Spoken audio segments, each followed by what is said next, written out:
morning, good afternoon, good evening, wherever you are watching us from. This is Wounded Beauty, and my name is Eunice Indangase. In the studio today, I am joined by Bishop John Lwangu, who is the president and founder of Gospel Mission Church, which is based in Kisumu, Kenya. He is here with us today to share his story, his testimony, the journey of his life, and lessons learned along the way. I pray that this testimony will be encouraging, empowering, and inspiring to you wherever you are. Karibu sana Bishop kwa studio. Yes. Please say hello to the viewers.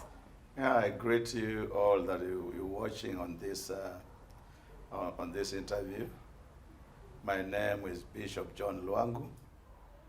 I love Jesus Christ as my Lord. Amen. Thank you, Bishop. Usually many people will say, well, my testimony is long, I do not know where to begin. But I always tell people, let us begin from the beginning. The beginning of Bishop John Lwangu. Where did you come from? Where were you brought up? And things like that. Yes, I was born in a village known as Lugari. That is in Kakamega County, Western Kenya, in the year 1965.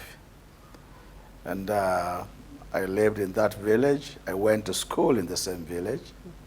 And from class 1 to 7 those days. Then from Form 1 to Form 4 in Lugari Secondary School. Then I moved to the coast at Shimolatewa. I went for Form 5 and 6. Wow. Yes. So did you always know that you would become a pastor, or you would be in the ministry, or were you in another profession then became a pastor? At first I didn't like pastoral things. I did not aspire to be a pastor. Though from the beginning, my background, my parents and my grandparents were so religious. They used to go to church, and they used to take me to church as well. Then there were times when I could participate in some church activities, but my vision was not to become a pastor. Wow, so what did you want to become? I just wanted to become somebody else, maybe. I didn't want to become a pastor. I didn't want to become a teacher. I was just thinking, maybe in life, if God blesses me, I can just get some professional job, I do it, and earn some money. But you did not have a specific job that you would do? I didn't. Just something professional? Yeah, just something professional. All right. Where I can sit somewhere in an office, yes, do the work, yes, and get the money. And get the money. Yes. Because I think at that time people believed that a white-collar job was what would bring you success. It was very important. When you do white-collar job, people will respect you. And they look at you as somebody important. Wow, okay. Yeah. All right, now tell us about your call to the ministry. After the completion of my Form 6, I started doing some small jobs here in Mombasa, because my dad used to work in Mombasa even before I was born. So many times when we close the schools, he could bring us to Mombasa, then we get back home and continue learning. All right. So after my completion of high school, I came to Mombasa, and that I started now staying here.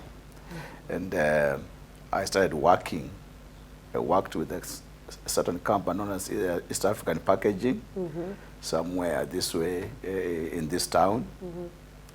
And it was from that place that I started now. I heard about a crusade that was coming to Mombasa Municipal Stadium. And that crusade was brought by an American, a Canadian, by the name Max. So I don't know, I had a friend who pulled me, told me, you come, we go to this crusade. When we went there, he preached, and I was touched. So I received Jesus Christ. You gave your life to Jesus. I gave my life to Jesus. Wow, amen. Then as we were going on, I witnessed to my dad and my brothers. I brought them to the same crusade. So we were together, we finished the crusade.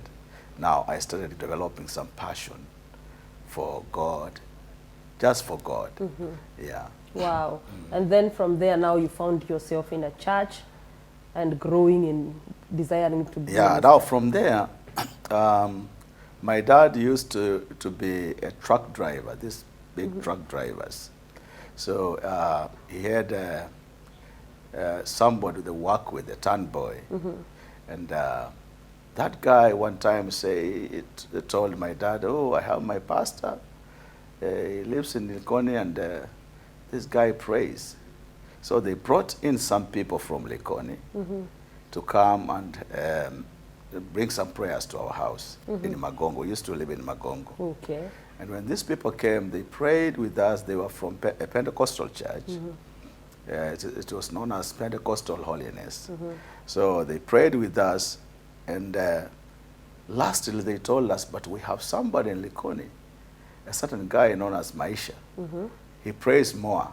So if you find time, you can get there sometime. Yes. So I said, why can't I go and see this man? So that's how I landed to Ushindi Baptist Church in Likoni. It was just immediately after the crusade. These things were just happened following each other. Yes. So I went to Likoni. I met this man of God. He didn't have a church still. They were just praying in a house, in a Swahili house. Then when the number grew a bit, we came out. We came out of the house just to pray outside the house, and we prayed at that place for quite some time. Then I developed passion just to seeing what was happening and hearing the preachings, and I started now moving closer to God. After some time, the pastor used to encourage us to go outside and witness to people. So I could go in the company of some of the church leaders. And there was a church leader, one of the church leaders known as Hudson. He was the administrator of the church, and he really loved me. So we used to go together all the time, and he eventually introduced me to the man of God. And we started working just like that. That's how I entered into ministry. I started now working with this guy, and we continued just like that until and when we opened some home fellowships in those areas of Magongo, and they put me to be the coordinator of those fellowships. So that's how I entered into the ministry. Wow. Yeah. Wow. All right. So, but until then, you did not have the call still to be a pastor? No. I just wanted to work under these people. They can send me, do whatever they want me to do for the Lord, and then come back. All right. Yeah. Now take us straight to the part where, what are the events that led you to becoming a pastor? Did you hear the voice of God? Some people say that, like Bishop Maisha, we have had him in this interview, God called him 3 times in 3 days, dramatic experiences. Some people had a voice. Some people saw a finger writing on the wall. Yeah, all kinds of experiences. So for you, what was it and how was it? So me, when I became the coordinator of the home fellowships, now the following thing was that I should minister to at least a fellowship in this area, or I should minister to those fellowships. So that is how I entered into preaching now. And when I started preaching, I found myself preaching well, and people were really amazed, and they were happy, and they said, you preach well. Wow. So I just continued. Now they gave me, they inspired me now. And I started feeling, so I can preach. So that's how I continued to preach. So I continued to preach until and when we opened a center where all these home fellowships can come together on Sunday for a Sunday service.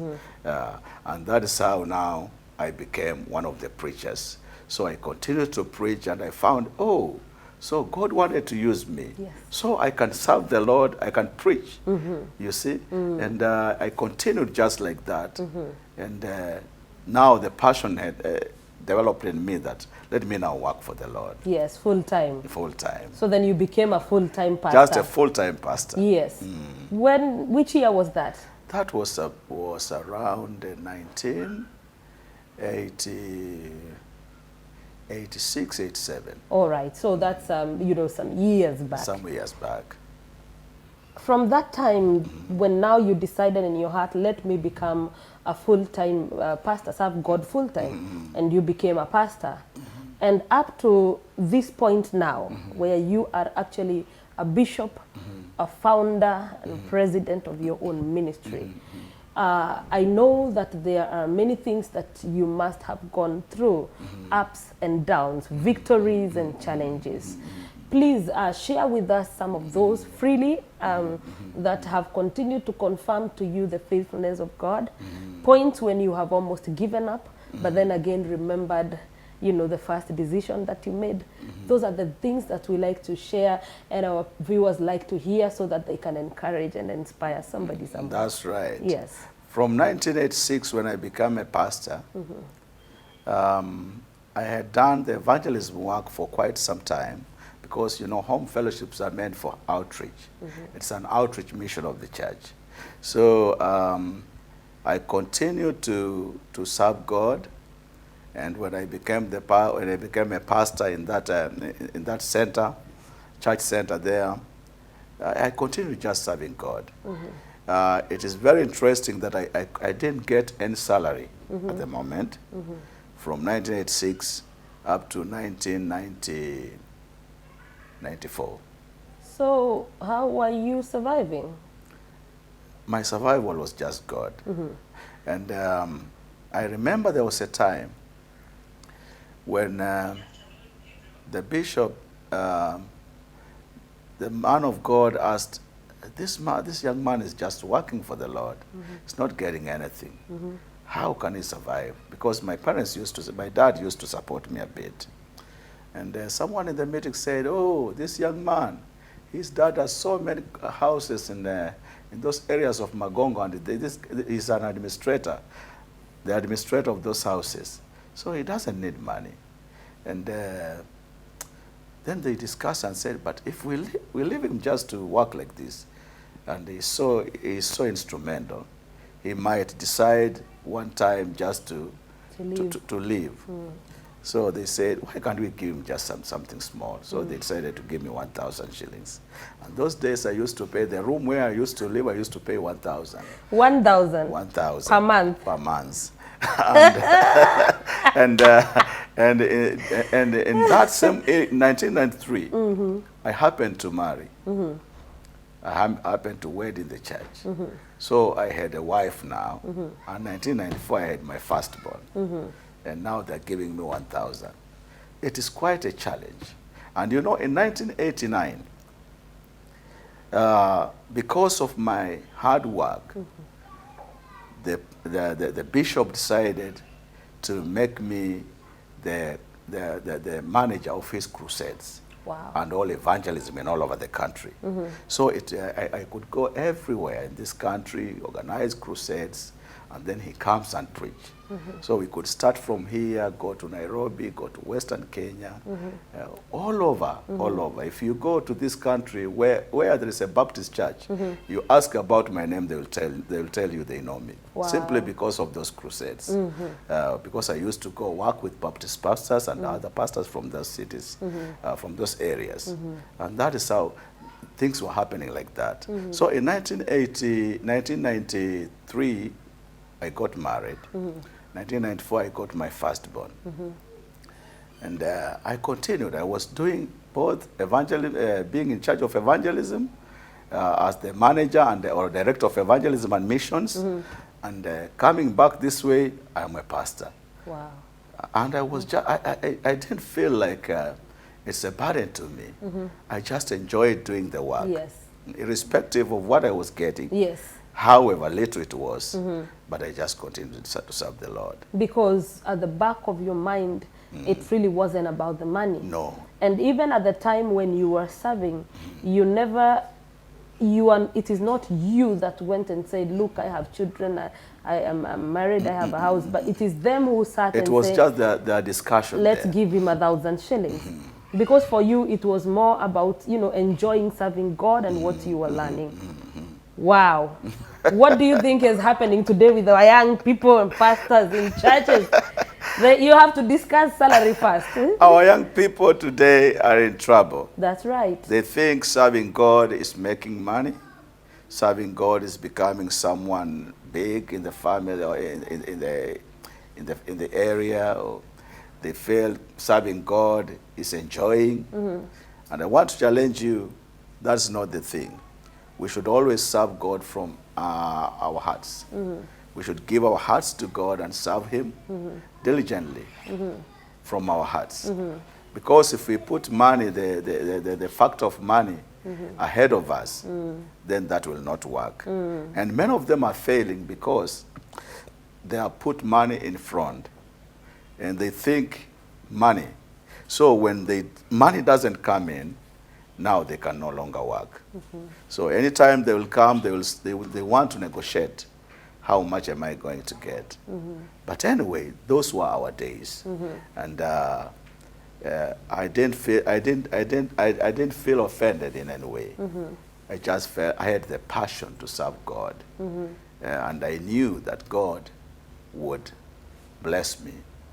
You see, the point here is that today we have many young people who have come to the ministry because of who mentored them, who do they look up to.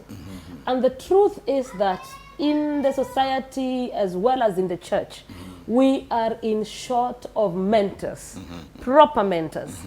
Because somebody will come here today, he's a pastor, and you know, he's young, he's maybe, you know, 35 years or less younger than 40 years old. He has a helicopter, you know, branded his name, and you know, when he drives in these beautiful, big, expensive cars, and convoys and bodyguards behind them, and every young man looking at that says, wow.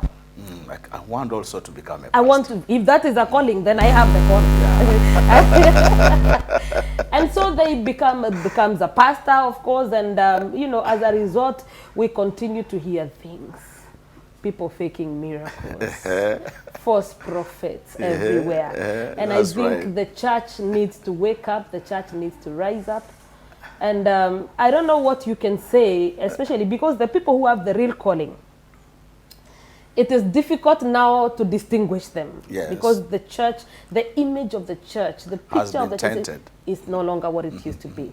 Please, Bishop, before we continue, I would like you to address some of the ministers and the pastors, maybe who desire to reach there and have struggled in ministry and are realizing that it's like there's a limit.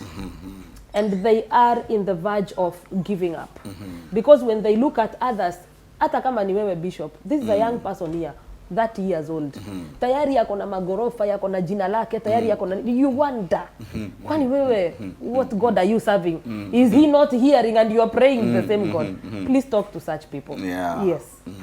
You know, in my journey to serving God, I've really passed through many difficult situations. I have slept outside most of the time. Yeah, we go to a meeting, a crusade meeting, and our hosts go away. They leave us in the field. We are rained on, and we sleep under the platform with my team. I have been thrown into prisons, into cells, police cells, many times. I have been beaten. I have really suffered. But because I was suffering for Christ, I wasn't ashamed. They could throw me in, and when I come out, I'm okay. I just do the work of God. I don't complain. I don't lament. I'm just okay.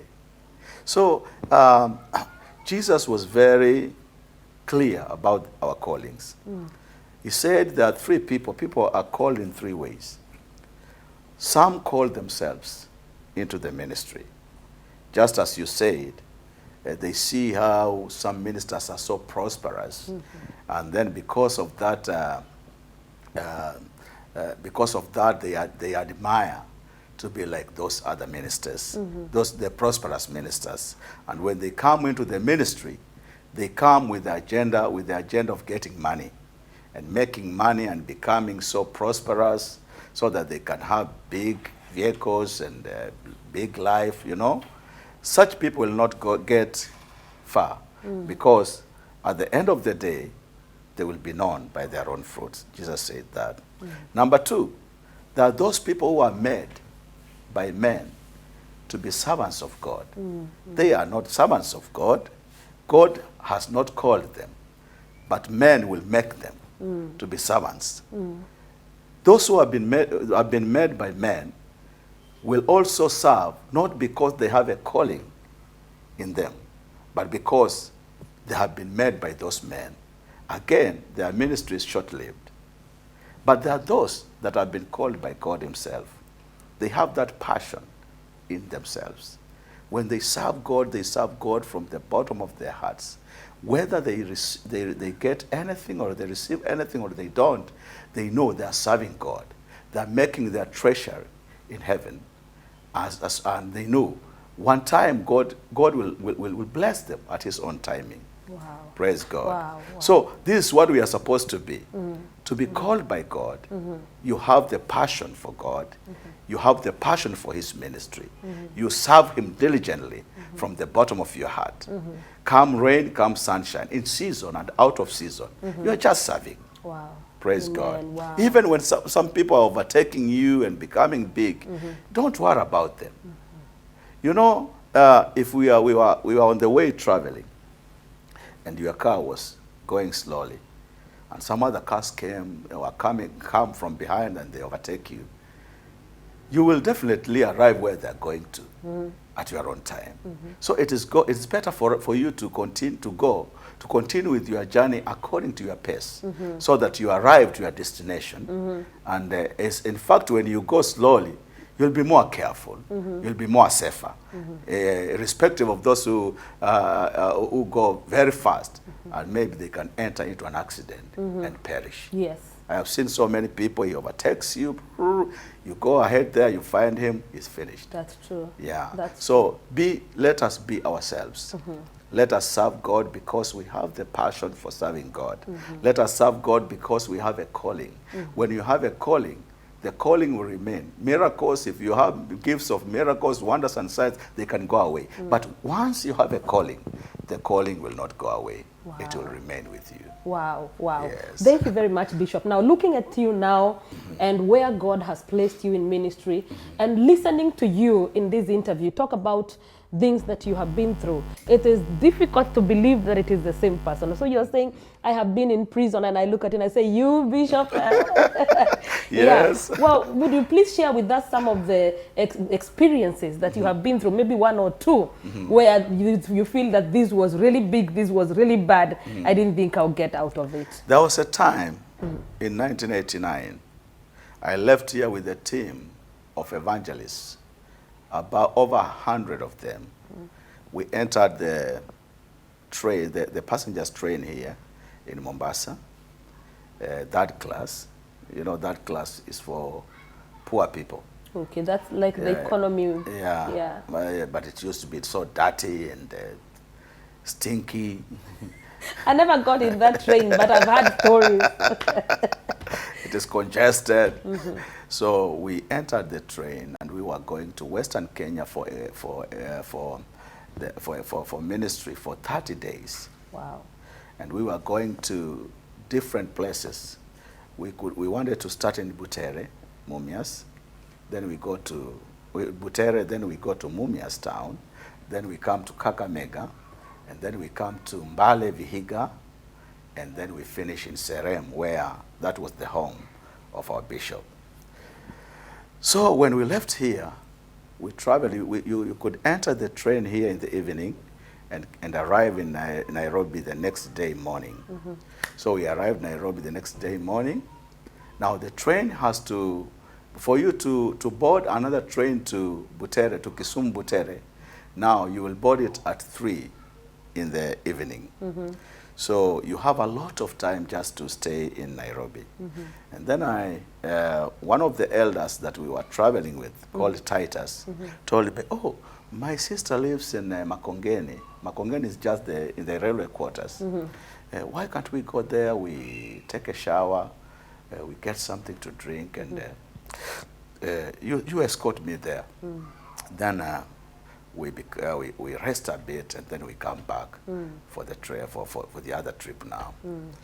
So I accepted, and when we were leaving the railway station, we were just two of us. The other team remained just at the station, and if they could just walk around and come back. So when we were leaving the railway station, because Makongeni is, those houses are railway houses, so we decided to follow on the railway.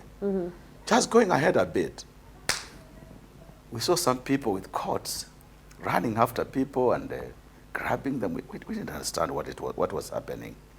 So we came to realize they were the railway police people. They were arresting people who crossed the railway line. So we found ourselves, we are just close to them, we could not run away. And so they told us, oh, you come here. Come here, sit down. So we sat down. And then Titus told him, you know, these people want money. Maybe we look for some money we give them. I told him, no, we're going for the work of God, for the work of the kingdom. We shall be very, very unfair and very, very evil if we start bribing these people. We did not enter into this mistake by our own will. We just found ourselves in. And because of that, our God whom we are going to serve will protect us because we are going to do his work. So Titus said, now you don't understand. Usually these things of yours, these things of being too much saved, now we are going, we might not even go to yes. And you know I'm the leader of the team. Yes. So I said, okay. I told him, no, let's leave that to God. So those people could arrest some people. They take them behind the containers there. They talk to them, and those people could go away. So we remained about 10 or 12 people. And according to them, it's like these ones are the ones that do not have money to give us. The broke fellows. So they took us into the police cells. And they locked us there. And when we arrived there, Titus was very much annoyed. He's telling me, I told you we give these people some, you refuse, I told him no. So when we arrived in the cells, I told Titus, this is very good. I've been hearing how Paul and Silas were thrown into prison and they were praying, and now we have had this opportunity. We have the chance now to preach to these people. So I started telling these people a story. I told them, come on, keep quiet, everyone. We found some other people also in that cell. So we were full. So I told them, I have a story to tell you. Then they said, what is it? I told them, you know, me, I have my big man somewhere. He's just coming to take me out. But if you behave friendly to me and accept what I'm going to tell you to do, I'm telling you, I will rather leave you get out first, then I'll get out later. They said, Bwana, you help us. Connect us to the big man. Assist us. So I told them, I said, this man, I started a story, this man was sent by God. They said, so it was a religious person. These people who get saved. I told them, keep quiet. Let me tell you first. So I told them the story of Jesus, how he came and how he came to deliver us and blah, blah, blah. And I told them, if you give him your life, he will save you. And after saving you, he will release you from this prison. You will not pay a dime. He will just set you free. They said, is it true? I told them, yes. And I want to assure you, this is not going to happen tomorrow. It is going to happen now. And I want it to start happening. And I'm going to pray that I remain here a bit. You go out, leaving me here. Then a few of you remain so that we can get out with them. God is so faithful. Wow. Then they agreed. They gave Jesus Christ their life. I led them into the prayer of salvation. And after that, I prayed and said, God, listen to the promise that I promised these people, but I promised them in your name. Come down now and perform these miracles that they may know that you are a living God. And when I finished the prayer, when we said amen, in fact, the policemen who were on duty, they started saying, hey, today we arrested preachers. Now we are being preached to. Hey, hey. So they could hear you preaching. Yeah, they were just close. Outside there, yes. So immediately we said amen. As a police officer came, he was a Kalenjin. He said, hey, who is so and so and so? Those young people who work for that woman with the kiosk there, food kiosk there, come out. They came, about 4 of them. He said, now, you come here. Locked the cells. They talked to them there. They gave them their things. They were released. We waited a bit. Another group came again. Another policeman came again. He said, hey, who are those boys that work for Karanja? Eh? Karanja has come to rescue. Hey, Karanja is here. Come out. Again, 3 of them, they went away. So it was just like that. Then we remained about 5 people. And the OCS came down. You know, in the railway station in Nairobi, the OCS sits, the office is upstairs. Yes. So he came down and he was asking at the counter, how many people do we have in the cells? And that police who was there said, there are remaining 5, and sir, I don't think any one of these will remain here today. It seems as if all of them will go away. Then he came to the door. You know, it is locked half. Yes. Then he asked, you people, who are you, and what did you do? And then I said, sir, I'm a servant of God. I'm an evangelist. We are on a mission. We are going to Western Kenya to preach. We came by train to this station. And when we were just going to Makongeni here, the railway quarters, just to take a shower, the officers arrested us. And he said, why did they do this to you? Come, are you with these ones? I said, yes. All of us, we were released. And wow. You know, it was exactly 15 minutes to 3. Wow. Immediately we stepped outside. The train was hooting, whoa, yes. Just about to leave now. Yes. So we entered the train, and when we found the team, they asked, where have you been? We kept quiet first. They have no idea. Yeah, they have no idea what happened. Then we went up to Western Kenya. Now we told them the story on the way as we were going. When we arrived in Butere, I had a megaphone, this small speaker. You put it in batteries. It's called a loudspeaker or something. Yes. Loudspeaker. This one's the small one. Yes. You hold it like this and you talk. Yes. So I was going around, just around the marketplace, announcing the crusade, very powerfully. And a policeman came on a bicycle. So I started seeing, when I move this way, he moves. When I move this way, what's wrong with this guy? So when I kept quiet, he told me, come here. The OCS is calling you in the station. Yeah, come here. And you know, that place, he found me. Some people were selling these newspapers. And I had given them the flyers, yes, the posters for the crusade. So I accepted. We went to the station. When we arrived at the station, the OCS was so evil. He pulled me, held me down. He stepped on me like this. And so there was a very big line of people. You know, during those days, we used to have people known as Musumbiji, robbers. Yes. And they were also hired for killing people and fighting and doing many things. So we had so many cases, and the OCS was attending those cases, and there was a big line of people coming to see him. He was himself standing on the receiving desk. So down here, he's stepping on me, and he's talking to people. He does what? So me, just down there, I was just praying and saying, God have mercy on me. I'm working for you, and here I'm now being killed. But if I die, let me just come to you. I don't care. I don't mind. So I continued.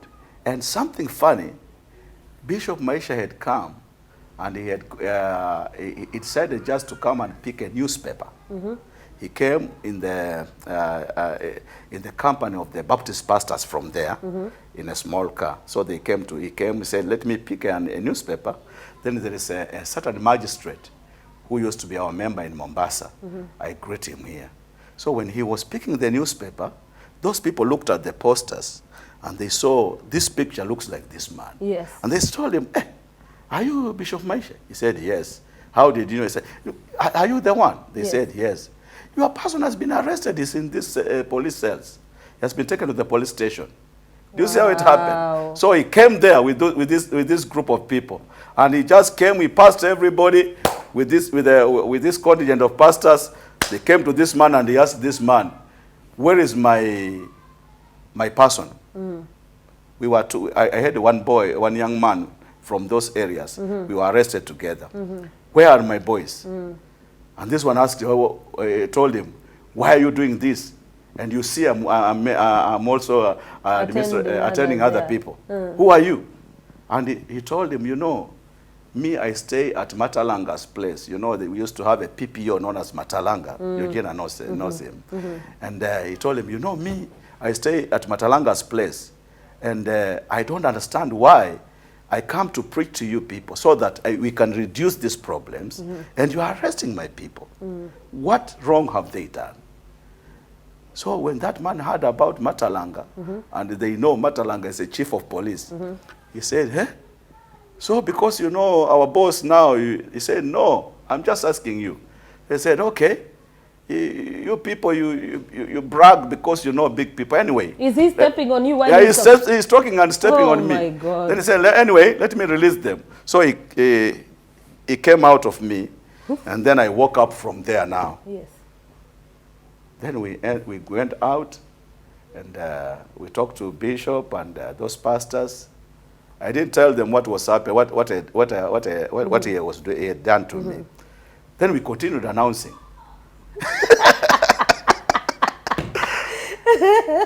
In the evening, when we got back to our camp, and I narrated this story, and the bishop was there, he wanted to hear from us, our experience and what. All my fellow evangelists, including those people, all that we were together, they said, you must be having some nuksi, bad omen. Because they arrested you in Nairobi. Now they have arrested you here. And Bishop Maisha told them, no, the devil fears this young man. There is something in this young man that causes the devil to fear. Wow. And that's what is happening. Wow. So he encouraged me. Wow. So I continued. Yes. You see, and such things can really break your heart if you are not careful. If you are serving a man, it will break your heart. But if you are serving God and you know that I'm serving God, yes, you will forge ahead. Wow. Praise Jesus. Powerful, powerful, powerful, Bishop. I'm really enjoying this, and we could go on and on. But in a nutshell, in your life in ministry, please share with us some of the important lessons that you have learned in this journey, that you can, those lessons can be passed on to other people who might be in that situation or going through the same, or lessons that can be learned by others. Yes, true ministry is not easy.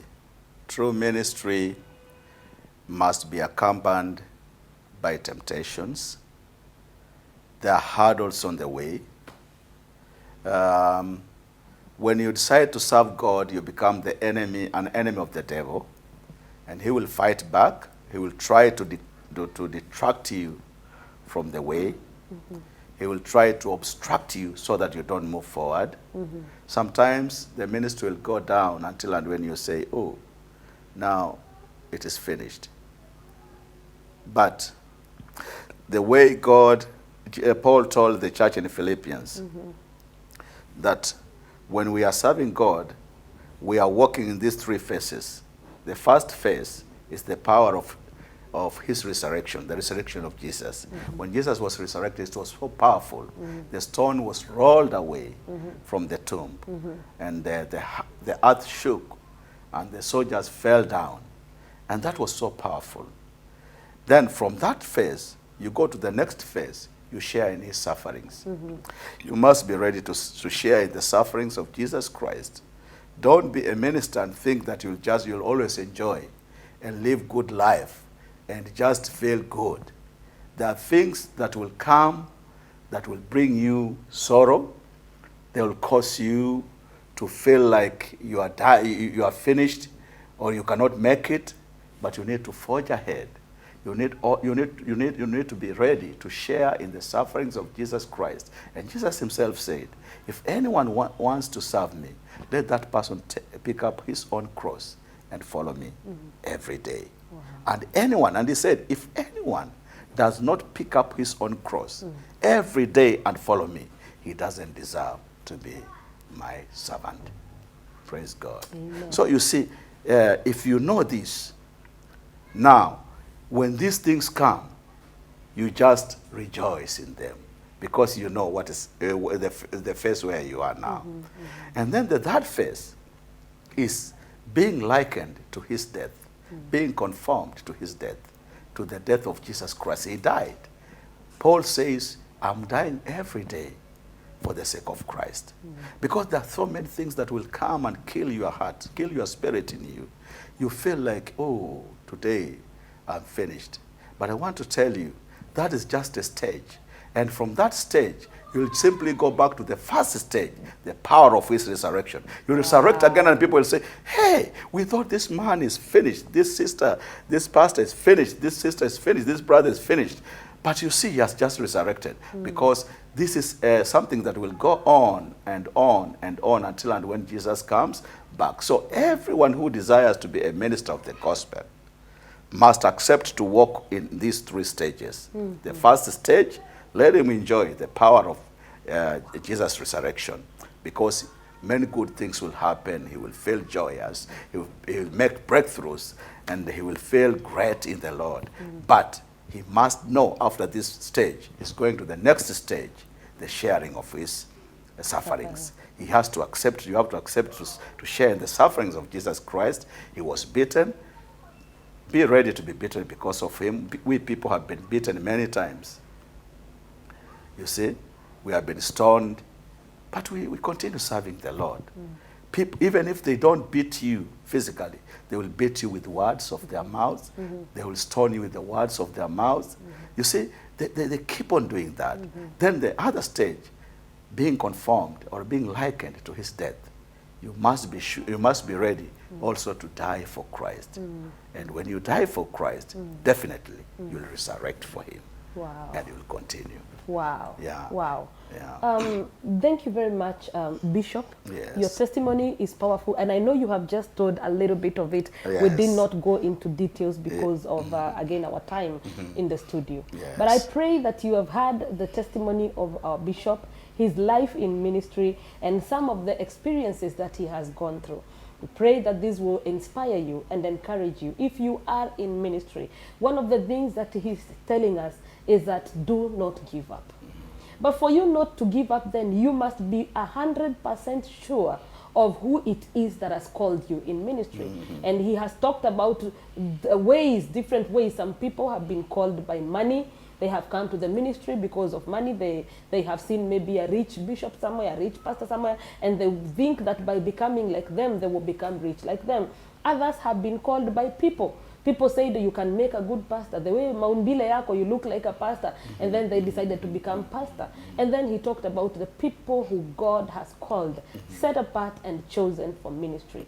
And he has talked about something very important, the stages that you go through while you are in ministry.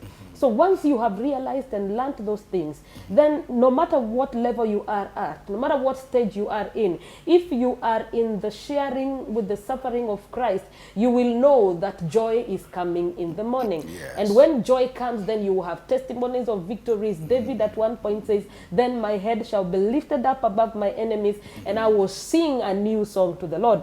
Then there is that time when he's also saying that you could be beaten. Sometimes our members beat us. I remember when I was in the university, our professor, Nahashon Gitonga, he taught us one time, and he told us, just before we came out to the field, and he told us, you are going out there. When you go out there, you will meet people. Those people are children of God. And he told us in Swahili, ya kwamba ni kondoo za Mungu. And then he said that some of those sheep, the flock of Christ, some of them have teeth. And while you're trying to flock them and guide them to green pastures on behalf of Christ, they will bite you. He said, watakuuma, but still love them because they are yours. Others will try to lead others astray, will try to split the flock and go their way, but he said, still love them. So if you are a shepherd out there, love the flock of God, serve diligently, no matter where you are at, be encouraged in the Lord. May the Lord bless you. May the Lord keep you. May the Lord cause his face to shine upon you and be gracious to you both now and forever. Until next time, bye-bye. Amen. Oh, wow. Hello, viewers. Thank you for always watching Wounded Beauty. It's a program that always comes online, and we always focus on people who have gone through different kinds of life, and they always come to give us hope. Those ones who are out there, who are going through something, so that we can always find something to look for through their testimonies. And as you can see, we have made Wounded Beauty products that you can also walk around with and advertise our programs. We have a cup that goes for only 700 shillings. And then we also have a cup that you can always drink and advertise our program. And it also goes for 700 shillings.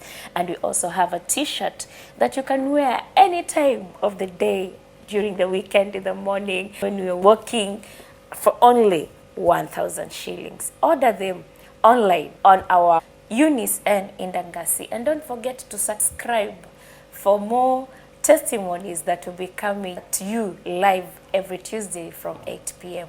Thank you for watching, and God bless you.